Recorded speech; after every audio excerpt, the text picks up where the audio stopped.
So in addition to the three types of cone cell, right? Remember, there's going to be this is the S type cone cell because it's blue, right? It could be the violet end of the spectrum. S stands for short wavelength, right?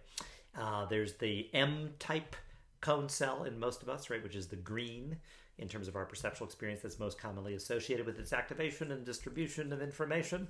And then there's also the L type cone photoreceptor, which is going to be the correlated most commonly with our perception of red, and the rod cells, right, that are have much larger kinds of outer segments that have many more membranous discs, and have the photopigment rhodopsin, which can basically absorb the full spectrum of visible light actually, and is more common in the periphery of the retina.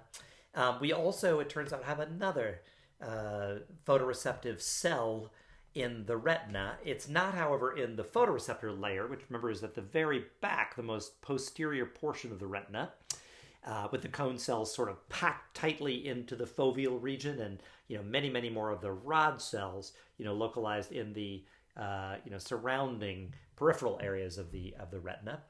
But it turns out in the very anterior layer, the ganglion cell layer, remember, whose axons are going to form the optic nerve, which is going to leave through what's called the optic disc right here and carry information out of the eye.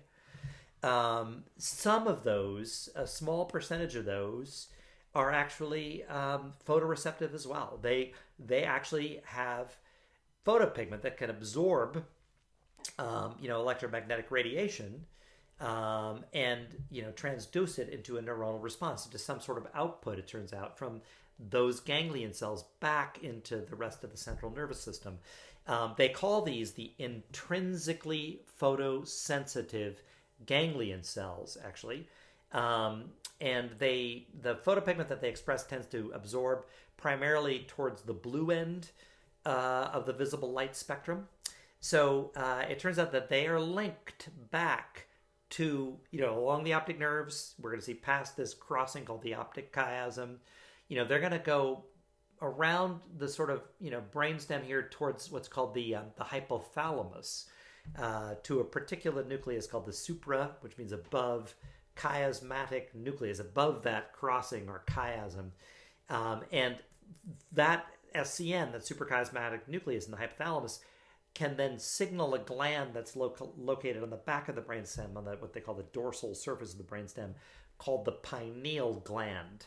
And the pineal gland, releases a hormone called melatonin, but it tends to release that hormone in response to declining levels of light, particularly declining levels of blue light.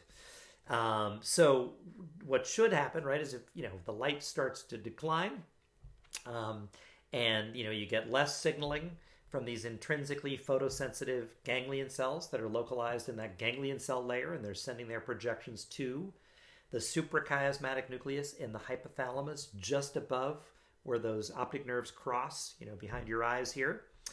And then that will signal the pineal gland to release melatonin into the bloodstream, which is a blood-borne signal for starting to relax and reduce activity and start to get ready to go to sleep, right?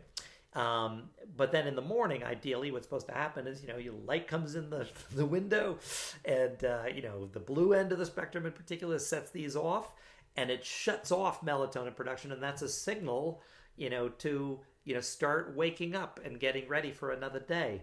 Of course, with all these screens that we've got, right?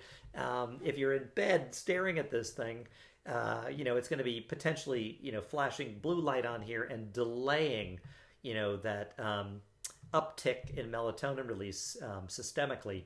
That is that signal for going to sleep. There are now, of course, you can set this to night mode, right? Where it's going to actually not be giving off a significant amount of blue light, and that can be actually quite helpful.